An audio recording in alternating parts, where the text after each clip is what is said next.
Hey YouTube, how's it going? It's Quinton here, and this is tutorial number 35. And in this tutorial, we are looking at part 2 of my mini series, which was creating a basic website layout. Okay, where I'm just going to show you guys how to make a basic website template. And if you guys remember from the previous video, we left off having a header that had a fake logo, and we had a navigation that was filled with some fake links. So in other words, the links didn't actually go anywhere. We've got empty hrefs over here. And my section tag, I said we'd do that in this video, so I can go ahead and delete that because we're gonna be working on that in this video. And then we had a footer, well, a side section that we're still gonna work with in this video, and then a footer that just had a copyright in there to fill up some content. Okay, so yeah, very fake looking website, seeing as there's a fake logo and a fake navigation, etc. But what I did in between the last video and this video was fetch a logo. So there I've gone ahead and created a logo over here that we can use for this series. And if you take a look at this in the browser, then we pretty much have our logo, some navigation, a copyright, and we still need to fill up the section and the aside. So let's go back to Notepad++ over here, and let's talk about what goes in our section. Okay, because like I said in the previous video, or in the previous two videos, the section is your main content. This is like the whole reason why people came to your web page. Okay, and this can contain one article or quite a few articles. Okay, and because of that, we also have this new tag in HTML5 that I didn't tell you about yet, but it is the article tag. Okay, and I'm gonna end that off over here.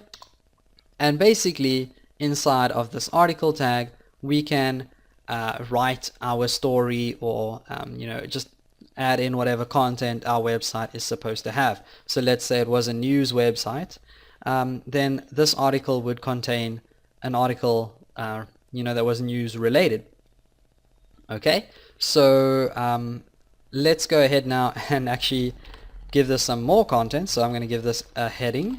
So we'll start off with H2, and obviously all articles will have a header to kind of get the viewer interested and get him reading the content.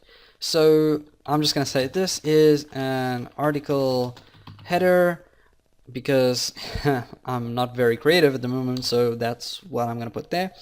And then under that we can put in a subheading, because quite a few articles might have a main heading that contains the entire story, or like that describes the entire story, but then you've got a subheading underneath that which just like maybe describes what's going to happen in the next 3 paragraphs, or what the topic is that you're talking about is in the next 3 paragraphs. So let's just say this is a subheader or something. Okay, and whenever you do this in HTML, or whenever you're creating a website, whenever you create 2 different headers, the browser might be a little bit confused, and it might think, okay, is this the header or is this the header? Okay, so you can then choose to surround this in header tags. So if I go ahead and actually do this and that, then we have these 2 headers now inside one header tag. And that doesn't mean that, okay, the browser is now going to think that this is the main header of our page, like this one up here. No, that is not how this works. Okay, this header tag basically just describes a header. So any header can actually be in these header tags, and it just means that the browser will now understand, okay, whatever's inside of here is a header, whether it is for the page header of the website like over here, or whether it's just a heading of an article like this is over here. These are indeed headers. Okay, and this will also help with search rankings and stuff. Whenever Google bots browse your site, they'll see the heading tags, and I should actually be closing that. Okay, they'll see these heading tags and know that this is a heading, or these are headings of an article. Okay, so let's go down one line now and continue with the rest of our page. And of course, what would an article be without any paragraphs for some content? So you could go ahead and throw in a few paragraphs over here. This is para 1, and we'll duplicate that, or copy it rather, and paste it, and this will be paragraph 2. Okay, so we've got some paragraphs, not that important, but underneath that we can go ahead now and actually add in a footer tag. Okay, because all articles can then have a footer as well.